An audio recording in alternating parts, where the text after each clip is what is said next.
বিসমিল্লাহির রহমানির রহিম।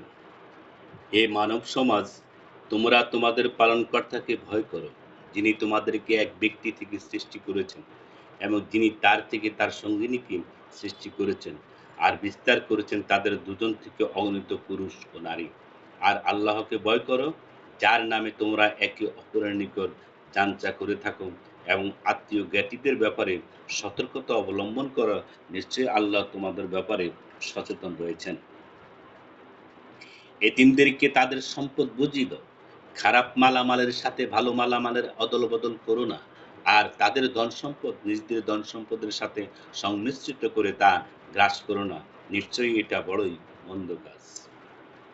আর যদি তোমরা ভয় করো যে এতিম মেয়েদের হক যথাযথভাবে পূরণ করতে পারবে না, তবে সেসব মেয়েদের মধ্যে থেকে যাদের ভালো লাগে তাদের বিয়ে করে নাও, ২, ৩ কিংবা ৪ টি পর্যন্ত। আর যদি এরূপ আশঙ্কা করো যে তাদের মধ্যে ন্যায়সঙ্গত আচরণ বজায় রাখতে পারবে না, তবে একটি অথবা তোমাদের অধিকারভুক্ত দাসীদেরকে এতেই পক্ষপাতিত্বে জড়িত না হওয়ার অধিকতর সম্ভাবনা রয়েছে। আর তোমরা স্ত্রীদেরকে তাদের মোহর দিয়ে দাও খুশি মনে।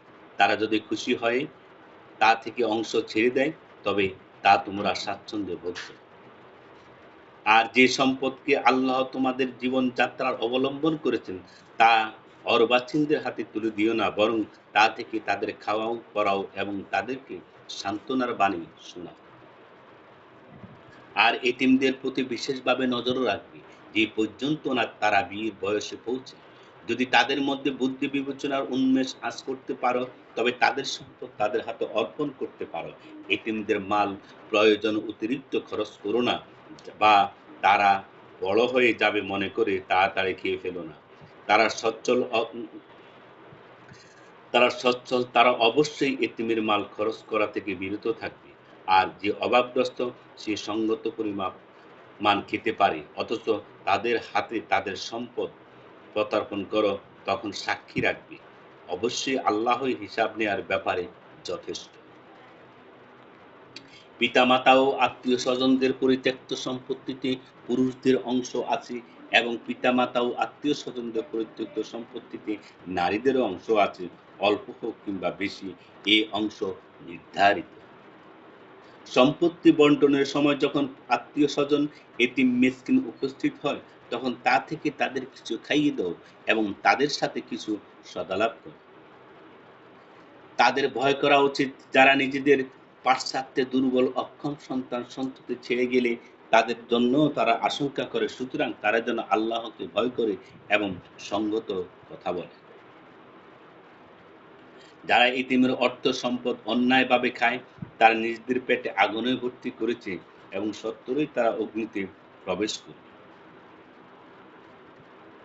আল্লাহ তোমাদেরকে তোমাদের সন্তানদের সম্পর্কে আদেশ করেন, একজন পুরুষের অংশ দুজন নারীর অংশের সমান। অতঃপর যদি শুধু নারীই হয়, ২ এর অধিক, তবে তাদের জন্য ওই মালের ৩ ভাগের ২ ভাগ যা ত্যাগ করে মরে। যদি একজন হয়, তবে তার জন্য অর্ধেক। মৃত পিতা-মাতার মধ্য থেকে প্রত্যেকের জন্য ত্যায্য সম্পত্তির ৬ ভাগের ১ ভাগ।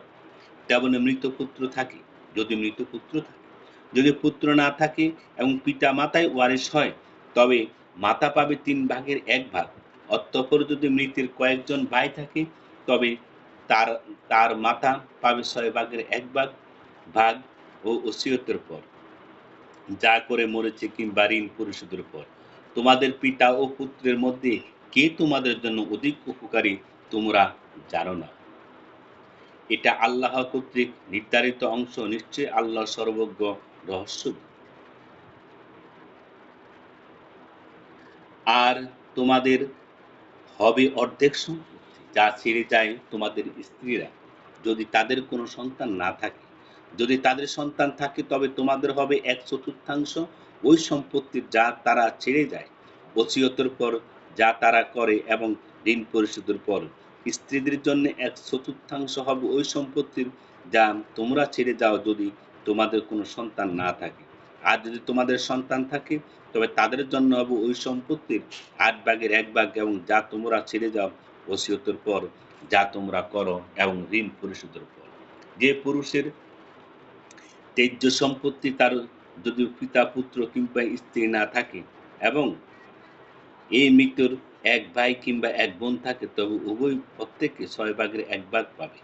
আর যদি ততোধিক থাকে, তবে তারা ১/৩ অংশীদার হবে ওসিয়তের পর যা করা হয় অথবা ঋণের পরে এমত অবস্থায় যে অপরের ক্ষতি না করে।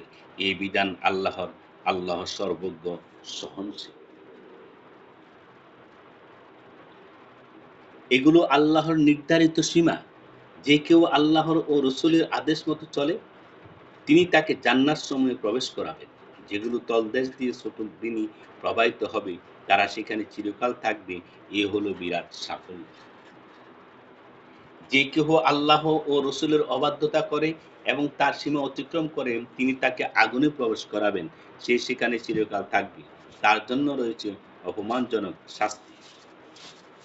আর তোমাদের নারীদের মধ্যে যারা ব্যভিচারিণী, তাদের বিরুদ্ধে তোমাদের মধ্য থেকে ৪ জন পুরুষকে সাক্ষী হিসেবে তলব করো। অতঃপর যদি তারা সাক্ষ্য প্রদান করে, তবে সংশ্লিষ্টদের গৃহে আবদ্ধ রাখো, যে পর্যন্ত মৃত্যু তাদেরকে তুলে না নেয় অথবা আল্লাহ তাদের জন্য অন্য কোনো পথ নির্দেশ না করে। তোমাদের মধ্য থেকে যে দুজন সেই কুকর্মে লিপ্ত হয়, তাদেরকে শাস্তি প্রদান করো। অতঃপর যদি উভয়ে তওবা করে এবং নিজেদের সংশোধন করে, তবে তাদের থেকে হাত গুটিয়ে নাও। নিশ্চয়ই আল্লাহ তওবা কবুলকারী, দয়ালু। অবশ্যই তাদের অবশ্যই আল্লাহ তাদের তওবা কবুল করবেন, যারা ভুলবশত মন্দ কাজ করে অতঃপর অনতিবিলম্বে তওবা করেন। এরাই হলো সেসব লোক যাদেরকে আল্লাহ ক্ষমা করে দেন।